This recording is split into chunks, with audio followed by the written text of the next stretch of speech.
Kaixo, Ainara Romero naiz, Euskal Herriko Unibertsitateko irakaslea, eta ikaskuntza digitalerako egoera berriak kurtsoan, tresna mugikorrak gelatan duten eraginari buruz hitz egingo dizuet. Segurazki zuetariko askok ikusi dozue noizbait zenolako abileziak dituzten aurrak tabletak eta mugikorrak erabiltzeko. Edota segurazki ikusi dozue umeren bat zaiatzen aldizkarietako irudi bat mugitzen edota ordenagailuko pantailako irudi bat klikatzen. Azken batean, gure aurrak eta gure ikasleak natibo digitalak dira.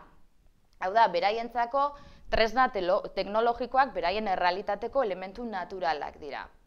Horrek inplikatzen du, guk hezkuntza aldetik saiatu behar garela gure ikaskuntza, irakaskuntza prozesua berritzen. Hau da, hizkuntza paradigma berri bat eraiki behar dugula, non ezagutzarekiko erlazioa aldatuko den, baina baita emango diren aldaketa pedagogikoak eta instituzionalak. Gure ikarei aurre egiten badiegu eta tresna teknologikoek azken batean isolatzeko tresnak direla edota arazoak sortzeko tresnak izan daitezkeela pentsatzeari uzten badiogu, arrisku horiek aukeretan bihurtu ditzakegu. Belaunaldiz belaunaldi gazteekiko jarrera kritikoa edo egon da. Eta horrela ageri izan da ere Babiloniako aurrietan, non hurrengoko hitzak bilatu ziren. Esta juventud está malograda desde el fondo de su corazón.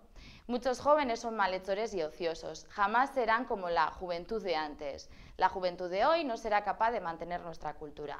Eta hori ez da horrela gertatu, hau da, belaunaldietan zeharreko kultura ematea lortu dugu. Beraz, hartu ditzakegu teknologia berriak gure geletan sartzeko eta pentsa ere teknologia berriek hezkuntza pertsonalizatua emateko aukera ematen dutela. Hau da, ikasleen behar izanetara erantzuten dutela eta gainera erritmoak errespetatzen dituztela. Gainera motivazioa, jolasketa bultzatzen dute eta talde lana ere. Eta bestalde interneterako sarrera ematen digu, edozein momentutan eta edozein lekutan. Horrek suposatzen du bestalde erabilera protokolo mugatu batzuk eraiki behar ditugula eta irakasleok gure lana berritzeko estrategiak eta hartu behar ditugula eta bestalde metodo pedagogiko berri bat eraiki.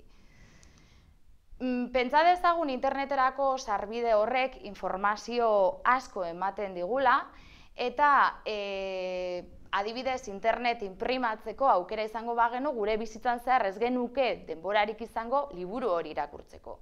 Edota pentsa dezagun baita YouTubera igotzen direla ia 300 orduko bideoak. Bestalde Wikipedian adibidez egunero 400 artikulu sortzen dira. Beraz, informazio asko daukagu gure esku, bai irakasleok eta bai ikasleak, eta bestalde informazio asko ere gaur egun eraiki dezakegu. Beraz, prosumers delakoa gara.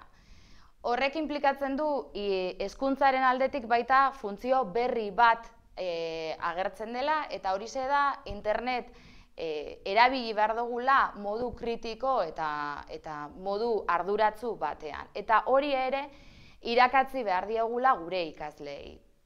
Nola egin dezakegu guzti hau? Modulo honetan eta hurrengoko bideoetan ikusiko dozue zelan gure inguruko eskolek erabiltzen dituzten tabletak eta mobilak beraien egunerokotasunean. Seguru asko zuen interesekoa izango dela. Eskerrik asko, mila esker.